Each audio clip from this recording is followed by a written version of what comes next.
ओम नमो भगवते वासुदेवाय। 28वां अध्याय।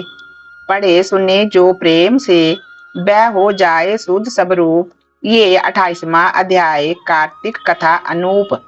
धर्मदत्त ने पूछा, हे देवराज, जय और अजय ने अपने पूर्व जन्म में ऐसा कौन सा पुण्य किया जिससे भगवान विष्णु का रूप धारण करके वह उनके द्वारपाल हुए।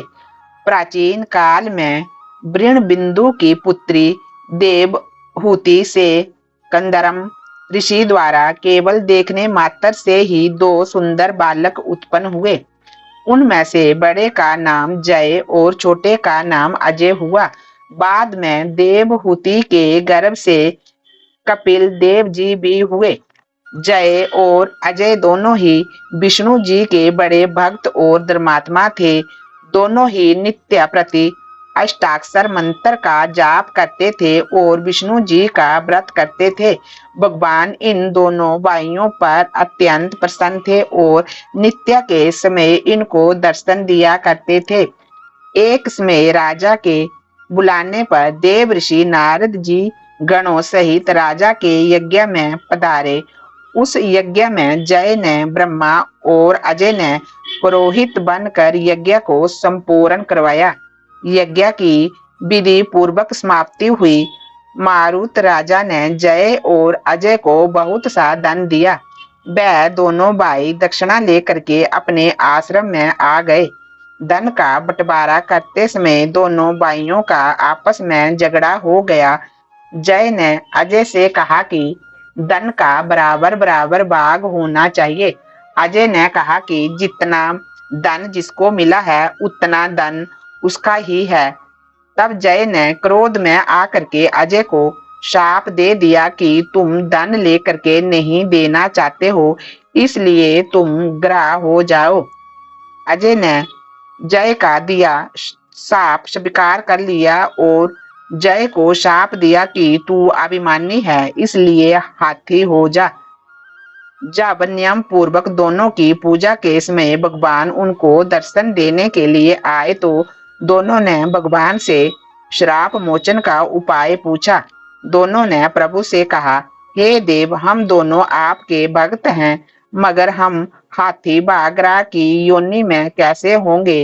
ये कृपा करके हे कृपा सागर हमें बतलाइए और श्राप से हमारा उद्धार कीजिए।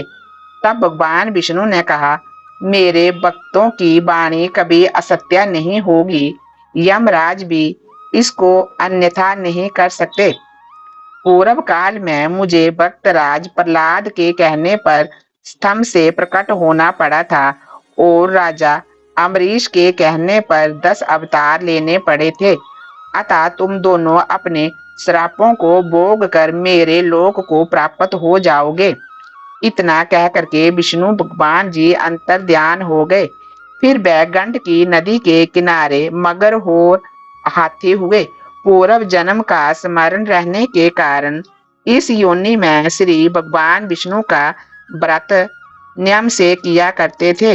एक दिन कार्तिक की पूर्णिमासी को वह हाथी स्नान करने के लिए गंडकी नदी में आ गया। तब पिछले जन्म का श्राप स्मरण करके मगर ने हाथी का पांव पकड़ लिया तो हाथी ने भी विष्णु भगवान का स्मरण किया। फिर क्या हुआ?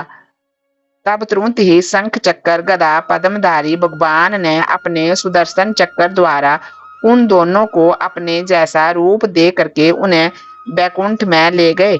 उसी दिन से उस स्थान का नाम हरि क्षेत्र प्रसिद्ध है। चक्कर के आघात से वहां के पत्थरों में भी चिन्ह बने हुए हैं। वह दोनों जय और अजय के नाम से आज तक संसार में प्रसिद्ध हैं। आपके प्रिय विष्णु भगवान जी के द्वारपालों के संबंध में जो प्रश्न किया था उनका विस्तृत उत्तर मैंने दे दिया है। इसलिए हे द्विज, तुम भी कभी ईर्षा और द्वेष मत करना। नित्य भगवान विष्णु जी का पूजन व्रत किया करो। जगत में प्रत्येक जीव को समदृष्टि से देखो। तुला मकर मेष की संक्रांति में नित्य प्रातः स्नान किया करो। तुलसी वन की रक्षा किया करो, एकादशी व्रत किया करो, गो ब्राह्मण वैष्णवों की सेवा के लिए हर समय तैयार रहा करो। व्रत करने वाले को मसूर की दाल तथा बैंगन के साग का कभी भी प्रयोग नहीं करना चाहिए। हे धर्मदत्त, ऐसा करने पर तुम शरीर त्याग कर हम लोगों के समान गति को पाओगे। भगवान विष्णु को प्रसन्न करने वाले इस व्रत के समान फल देने वाला तीर्थ, दान और यज्ञ दूसरा कोई नहीं है।